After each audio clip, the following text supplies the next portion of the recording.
Il fait son miel personnel avec la mélasse générale, Jacques Maillot.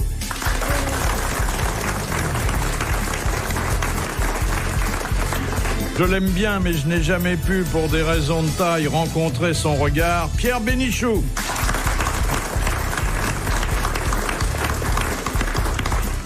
Journaliste privilégié, il est habillé par son employeur, Thierry Roland.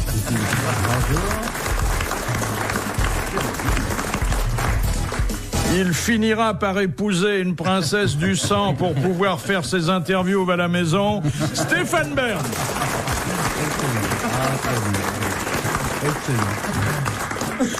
Du nouveau sur le front des royautés. Ah oui, j'ai eu un week-end sinistré moi aussi. Ah oui. Vous avez vu ça? C'est fou. Ah non, mais c'était une catastrophe naturelle. La reine qui décide pour une fois d'aller voir les sans-abri.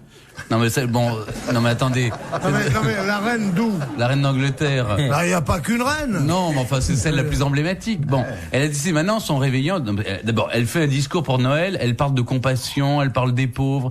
On n'a pas le droit de parler politique, je crois. Je sais pas, elle est blairisée complètement. Elle sait pas du mazout qu'elle a eu dans la figure. Hein. C'est Tony Blair. Je sais pas si qui est le bébé de Chéri, mais alors. Cela dit, plutôt que d'aller visiter les SDF dans la rue, elle aurait pu les inviter chez elle parce qu'elle est grandement logée. Hein. Buckingham. Oh là, oui, puis, mais tous ces châteaux, Balmoral.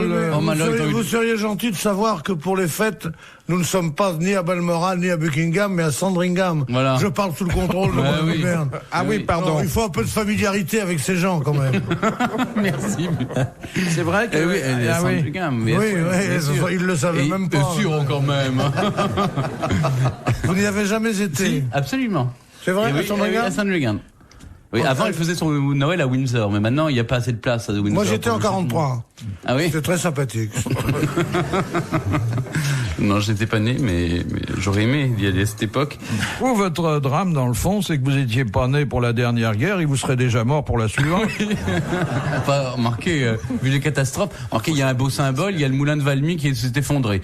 Je me dis que la fin de la Révolution est pas loin. Non, j'ai eu un week-end terrible. Et puis alors, mon roi des Belges, là, vous avez vu?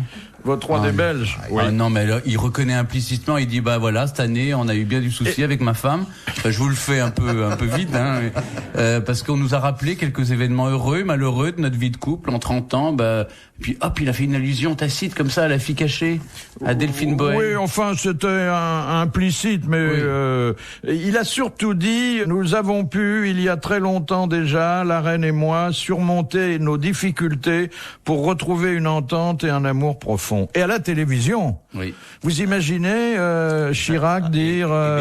oui. Ça serait beau, Chirac parlant comme ça en premier plan et Bernadette derrière dansant le tango avec un Chinois.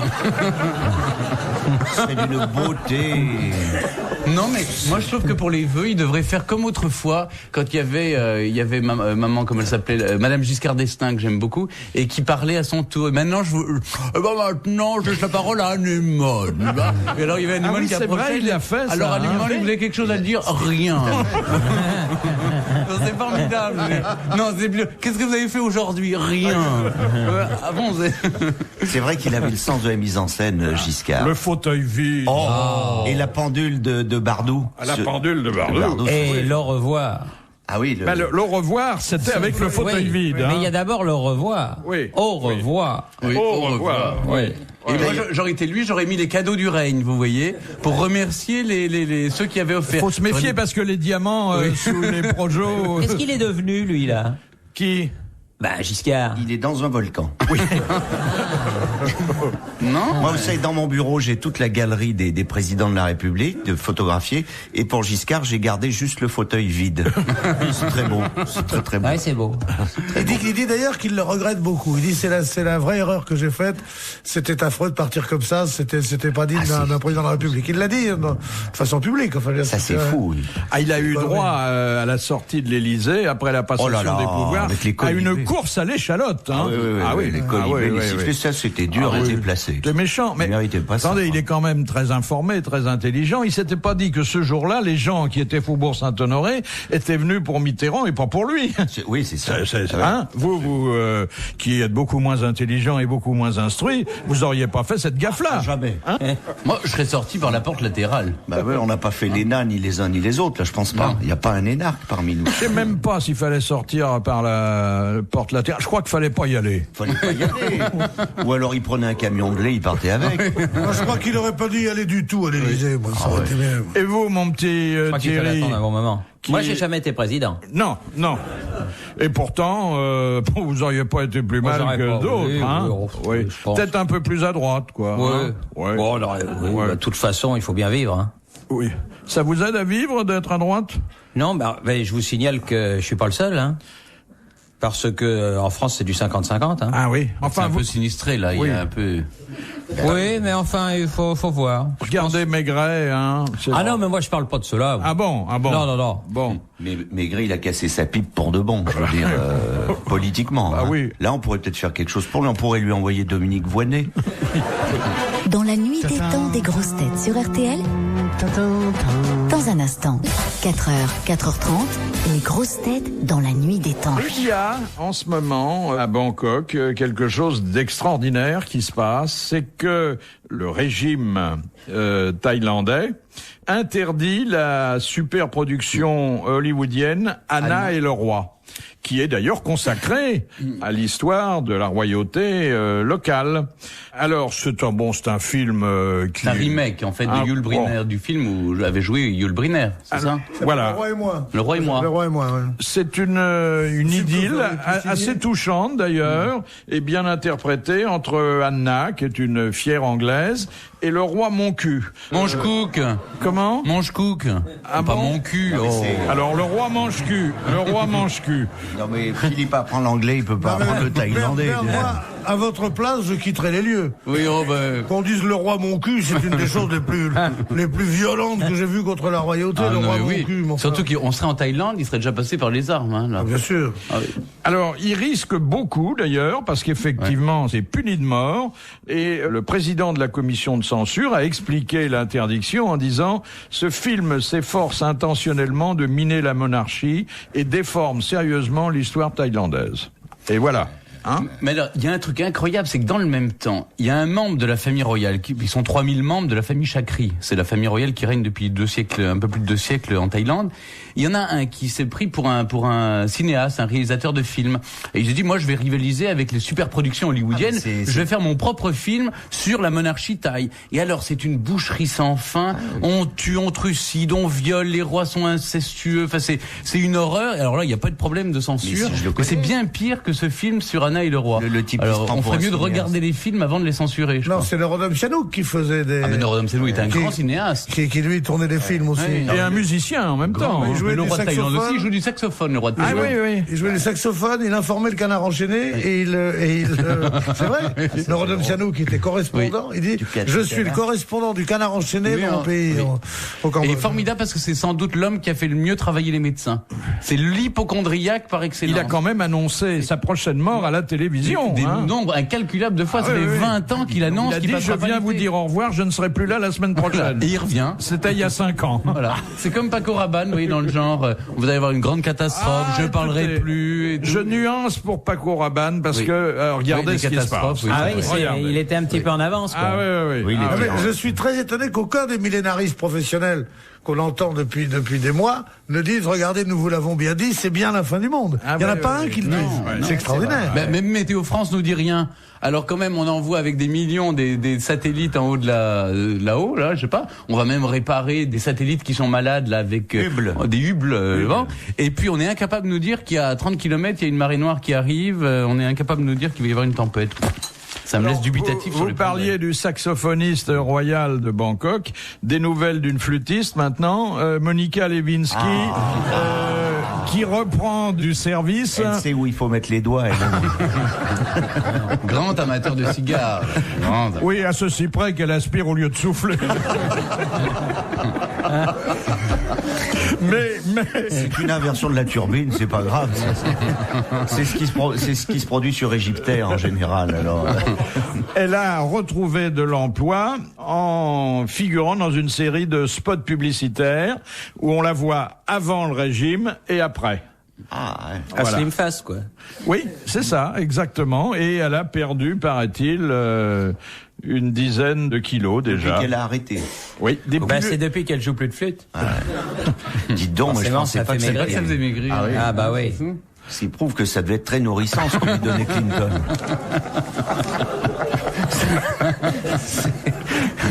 C'était une haute calorie. Première citation que nous envoie Monsieur Scran, qui a dit « Depuis plus d'un siècle, une baderne autrichienne obsédée s'est mise en tête qu'Oedipe voulait sauter sa mère et depuis, la psychanalyse a connu le même engouement que les bains de mer ou le PMU. » Ça, c'est des proches, non? C'est des proches, et c'est bien résumé. Bonne réponse de Jacques Maillot. Enfin, peut-être que Monsieur Bénichou défendra la psychanalyse. Pourquoi j'ai l'air fou? Non, pas du tout, au contraire. Je m'interroge toujours sur les raisons de votre bel équilibre. Il n'y a pas de raison, c'est simplement une vie saine, les enfants, le travail et quelques amis choisis comme vous, mon cher. Et je suis comme vous, menteur.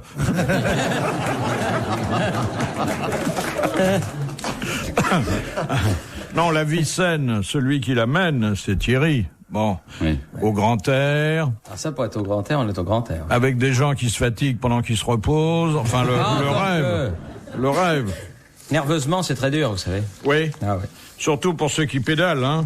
Ah ben non, mais on s'en fout, on fait pas le Tour de France, nous.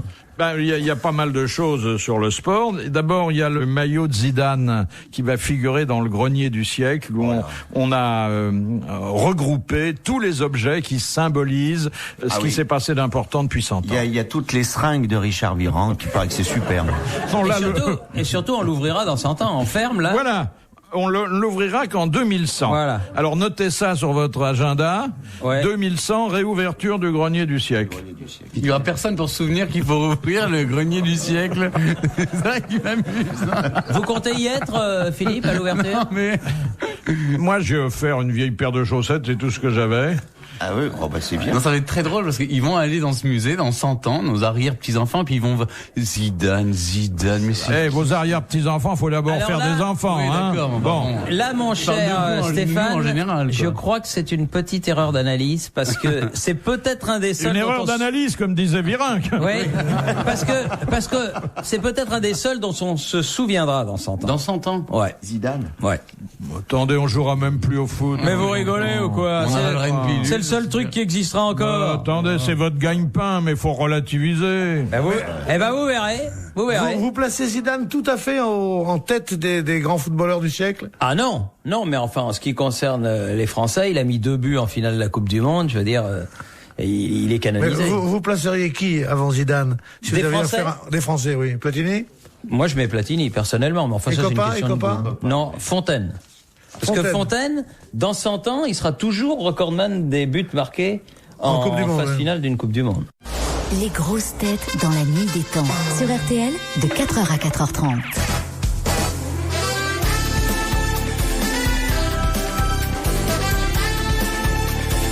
Les grosses têtes dans la nuit des temps du 29 décembre 99 avec Philippe Bouvard, Jacques Maillot, Pierre Bénichou, Thierry Roland et Stéphane Bern.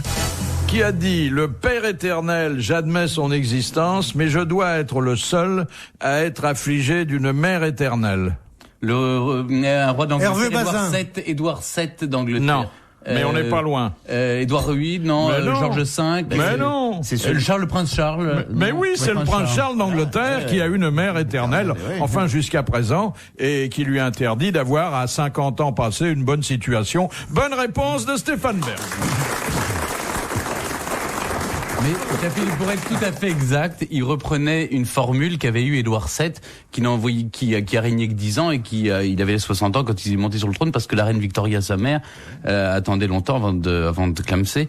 Donc, elles sont vachement costauds. Ah, mais les femmes, vous allez voir. Puis alors là, la reine mère, 100 ans, Elle va tous nous enterrer, hein. Bah, j'espère. Comme quoi, la méchanceté, ça conserve, hein. Non, je l'avais dit. Mais elle est pas méchante du tout. Mais non. Elle a mis 2 de ses cousines dans un asile d'aliénés. Ça sera peut-être la seule qui sera à la réouverture du grenier du cirque. Absolument. Attends, si les cousines sont cinglées, c'est normal qu'elles les mettent chez les dingues. Ouais, mais enfin bon, elle les a fait mourir surtout. C'est-à-dire mourir, c'est-à-dire elle les a rayées des listes. En disant elles sont mortes. Ah non, mais je l'aime bien, moi. Évidemment, j'aime les vieilles dames un peu indignes comme Agatha Christie. Vous aimez tout ce qui brille, tout ce qui a une couronne, hein. Dans les dents, sur la tête, tout. Ce qui est vieux, qui pue et qui est méchant. Voilà. Et qui se promène avec des chiens qui mordent les mollets de la duchesse de Ken. Je suis ravi, moi. Allez. Je vous présente une jument couronnée, vous lui faites la révérence. Absolument. Et puis alors le baisement en plus, hein, là. Et je lui lèche le museau aussi. Question de Monsieur Milia. Où est-il interdit d'entrer à tous les membres de la famille Grimaldi? Au casino de Monte-Carlo. Dans les casinos de la principauté, ils n'ont pas le droit d'y aller. Bon, ils n'ont pas besoin, on leur amène l'argent tous les soirs. Bonne réponse de Stéphane Bern. Alors là, j'espère que vous ne serez plus invité. Mais vous savez que ce qui est très drôle... Attendez, une invitation dans un casino, ça coûte généralement très cher. J'ai une très très belle histoire sur Monte-Carlo. Je sais pas si vous la connaissez, c'est un monsieur qui est obligé d'aller passer 8 jours à Monte-Carlo pour des affaires, etc. Et puis c'est vrai, Stéphane connaît bien Monte-Carlo, c'est pas toujours très marrant, hein, Monte-Carlo. Il dit, je vais m'ennuyer, 8 jours à Monte-Carlo, qu'est-ce que je vais faire à mon hôtel et tout. Et il y a un de ses amis qui lui dit, écoute, je vais te donner un téléphone, tu appelles Carla de ma part. Il fait que Carla, il dit oui, Carla formidable, tu vas voir, c'est une sorte de Monica Lewinsky mais puissance 8, tu vois, on l'appelle Spontex entre nous, enfin elle épanche tout ce qui passe, formidable. Bon, il arrive à l'hôtel de Paris, pas de problème, il appelle Carla, il lui dit très bien, il y a une Rolls qui va venir vous prendre à la réception de votre hôtel, c'est ma Rolls. Et vous venez chez moi. Il faut une Rolls superbe qui vient le chercher.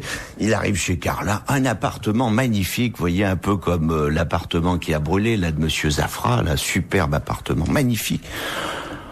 Carla s'occupe de lui, effectivement, une prestation irréprochable, de grande qualité. Quand c'est fini, il lui dit, bon, c'est vrai, vous êtes formidable, quel professionnalisme et tout, mais votre appartement, c'est d'une beauté, mais vous avez gagné ça comment? Eh ben, elle dit, avec ma bouche. Ah, il dit oui, ça je comprends que ça soit formidable, parce que vraiment un appartement comme ça, rien qu'avec votre bouche, c'est formidable. Puis alors là, vu que vous avez ce port de Monaco, ces yachts, celui qui est devant, qui est magnifique, elle fait ça, c'est à moi aussi. Elle fait, c'est à vous aussi? Mais vous avez gagné ça comment? Bah avec mon cul. Oh, c'est formidable. Et avec votre minot, vous avez gagné quoi? Elle dit, si j'en avais un, tout le Monaco m'appartiendrait.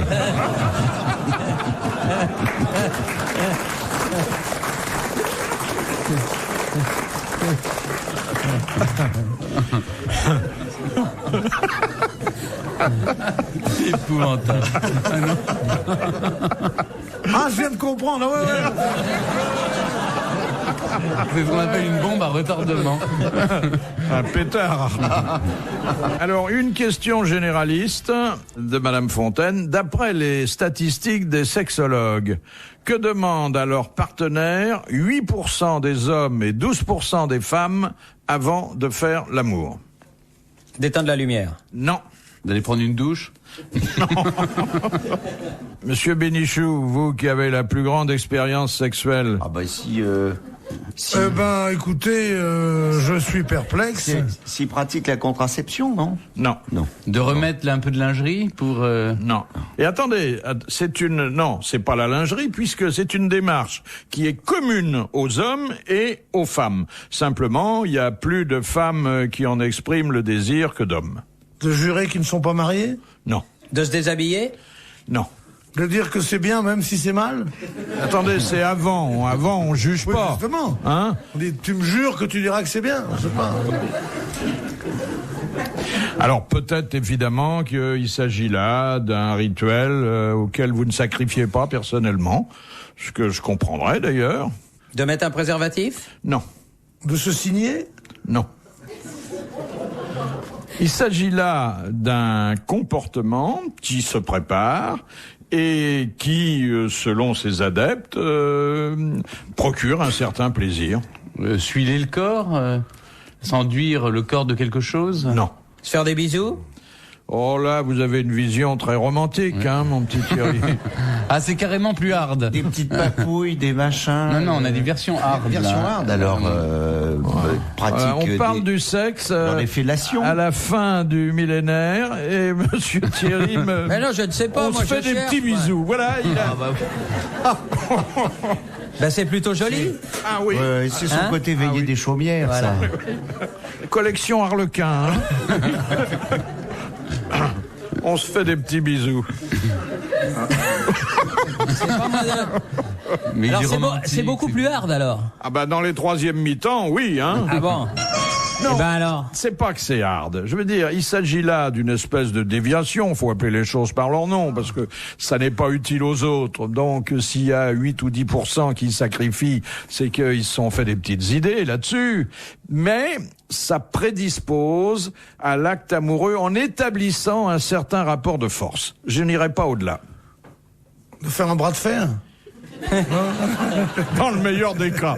Alors, c'est une histoire de position, non? Non. De fessée? Non. De fouet, de martinet, d'harnachement, alors, faut les attacher. Alors voilà, il l'a dit. C'est des partenaires qui demandent à l'autre de les attacher. Ah ouais. Voilà. Afin d'être livrés, et c'est la formule, pieds et poings liés au désir de l'autre. C'est une dites pas mon nom. C'est une bonne réponse de Stéphane Bern. RTL, 3h, 4h30, les grosses têtes de Philippe Bouvard.